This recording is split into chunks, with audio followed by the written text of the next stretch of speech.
میرے قتل کی سازش پہ رانا ثناءاللہ بھی ملوث ہے۔ عمران خان کا کہنا ہے کہ وہ سازش کے باقی 2 کرداروں کے نام پہلے ہی بتا چکے ہیں۔ قتل کی دھمکیوں پر قانونی چارہ جوئی کروں گا۔ الیکشن اگر مقررہ تاریخ سے آگے گئے تو سمجھے قانون ختم ہو گیا۔ پاکستان تحریک انصاف کے امیدوار 30 اپریل کے حساب سے اپنی مہم جاری رکھیں۔ آئین کی پاسداری کے لیے ہر طرح کی APC میں بھی بیٹھنے کو تیار ہوں۔ PDM سیاسی اتحاد نہیں بلکہ چوروں کا گروہ ہے۔ عدالت عظمیٰ پر الزام تراشی اور دباؤ میں لانے کی کوششیں نون لیگ کا پرانا وتیرہ ہے۔ چیئرمین تحریک انصاف سے صدر CPN قاسم خان کی ملاقات ہوئی، جس میں چیئرمین تحریک انصاف عمران خان نے قاسم خان سے یہ ساری باتیں کی۔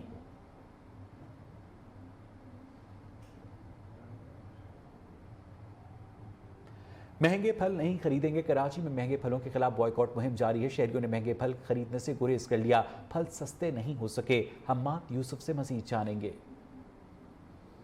شہر کراچی میں مہنگے پھلوں کے خلاف جو مہم ہے وہ زور و شوروں سے جاری ہے۔ بائیکاٹ کی مہم ابھی اس وقت بھی کراچی کے جو شہری ہیں وہ کرے ہوئے ہیں۔ یہاں پر جو میں اس وقت ایمپریس مارکیٹ میں موجود ہوں، یہاں پر شہری جو ہیں اکا دکا آ رہے ہیں پھل خریدنے، اور جو ہے کافی یہاں پر جو آتے ہیں پھلوں کی قیمتیں جانتے ہیں۔ ان سے ہماری بات ہوتی ہے تو وہ یہ کہتے ہیں کہ ہم نے پھلوں کا بائیکاٹ کیا ہوا ہے، وجہ صرف یہ ہے کہ پھلوں کے جو دام ہیں وہ قیمتیں ہیں وہ زیادہ تھیں، اس کی وجہ سے بائیکاٹ کیا گیا تھا اور اب تک بائیکاٹ کیا ہوا ہے۔ ابھی بھی جو عوام آتی ہے وہ پھلوں کی قیمتیں پوچھتی ہے کہ کیا قیمتیں کم ہوئی ہیں یا نہیں ہوئی، تو اس کے بعد وہ جو ہے لینا جو ہے مناسب سمجھے گی۔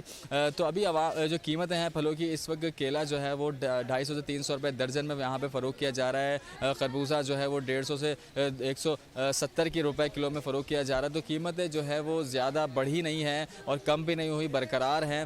دکانداروں کا یہ کہنا ہے کہ بائیکاٹ کی وجہ سے کام پہ کافی اثر ہوا ہے۔ جب تک جو یہ فروٹ کی قیمتیں کم نہیں ہوں گی ہمارا بائیکاٹ جاری رہے گا۔ جی بہت شکریہ آپ کا۔ کمشنر کراچی کے بچت بازار میں مرغی کا گوشت بھی کچھ خاص سستا فروخت نہیں ہو رہا۔ مرغی کا گوشت 750 روپے فی کلو میں بک رہا ہے۔ شہریوں کا کہنا ہے کہ عام مارکیٹ سے ہی گوشت خریدنا بہتر ہے۔ مزید جانیں گے مونا صدیقی سے۔ جس سرکاری رمضان بچت بازار حکومت کی جانب سے جو لگائے گئے ہیں ان میں بچت کرنے کے لیے شہریوں کی ایک بہت بڑی تعداد ہے جو یہاں سے خریداری کے لیے آتی ہے، لیکن خریداروں کا کہنا ہے کہ یہاں بھی بچت کوئی خاص نہیں ہو رہی۔ مرغی کے گوشت کے حوالے سے ہم بات کرتے ہیں۔ جی یہ بتائیے مرغی کے گوشت کی کیا صورتحال ہے یہاں بچت بازار؟ ابھی میں پرسوں بھی میں آیا تھا یہاں پہ، میں نے مرغی کا گوشت پتہ کیا تو 570 ہی دے رہا تھا۔ تو میں نے اس سے پوچھا آپ مہنگے دے رہے ہو؟ بولتے پورا مہینہ یہی ریٹ چل رہا ہے۔ تربوز کا پتہ کیا 100 روپے چل رہا ہے، باہر بھی 100 روپے چل رہے ہیں۔ شہریوں کا کہنا ہے کہ اس طرح کے بچت بازار کا کوئی فائدہ نہیں، ان کو ان رمضان بچت بازار سے بھی کوئی خاص بچت نہیں ہو رہی۔ ان کا مطالبہ ہے کہ زیادہ سے زیادہ ریلیف دیا جائے اور جو قیمتیں ہیں ان کو کم کیا جائے۔ رمضان کی رونقیں شروع ہوتے ہی ہر جانب مسالے دار اور ذائقے دار کھانوں کی بھرمار ہے۔ ماہ سیام میں تلے ہوئے کھانوں کی مانگ بھی بڑھ جاتی ہے۔ ان کا صحت اور جلد پر کیا اثر پڑتا ہے، ماہرین کیا کہتے ہیں، بتائیں گی آمنہ جنجوا اپنی اس رپورٹ میں۔ رمضان المبارک میں سحری اور افطاری کا انتخاب ایک اہم پہلو ہوتا ہے۔ سحری دن بھر ایندھن کا کام کرتی ہے، لیکن اگر غذائیت سے بھرپور خوراک نہیں لیں گے تو صحت مند جلد سے ہاتھ دھو بیٹھیں گے۔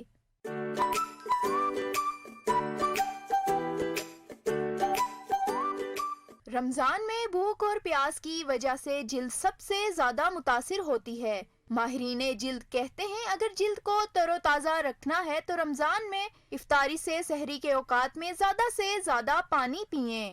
ہمارا واٹر انٹیک کم ہو جاتا ہے، باڈی ڈی ہائیڈریٹ کرتی ہے جس کی وجہ سے اسکن ڈیمیج ہو سکتی ہے، اسکن ڈرائی ہو سکتی ہے۔ تو اس سے بچنے کا سب سے امپورٹنٹ جو ریکمنڈیشن ہے بینگ ڈرماٹولوجسٹ میری طرف سے، وہ یہ ہے کہ پانی کا استعمال زیادہ سے زیادہ کریں۔ ماہ مقدس میں پھل، سلاد، کھجور، دہی اور دیگر غذائیت سے بھرپور چیزیں خوراک میں شامل کرنی چاہیے۔ جب آپ کھانا کھاتے ہیں تو کھانے میں پروٹین ڈائٹ شامل کریں، انسپائٹ آف دس کہ آپ کچھ جنک فوڈ لیں یا پیزا کھائیں یا برگر کھائیں، کچھ ایسی چیز کھائیں۔ اس کا فائدہ کیا ہوگا؟ اس کا فائدہ یہ ہوگا کہ آپ کی باڈی کا امیونٹی لیول بھی بہتر رہے گا۔ طبی ماہرین کا کہنا ہے تیز مسالوں اور تلی ہوئی چیزوں سے پرہیز ہی صحت مند رہنے کا راز ہے۔ پروڈکشن ٹیم کے ساتھ آمنہ جنجوا، نیو نیوز، اسلام آباد۔ خبروں میں اب تک اتنا ہی۔ مزید خبروں اپڈیٹس کے لیے دیکھتے رہیے نیو نیوز۔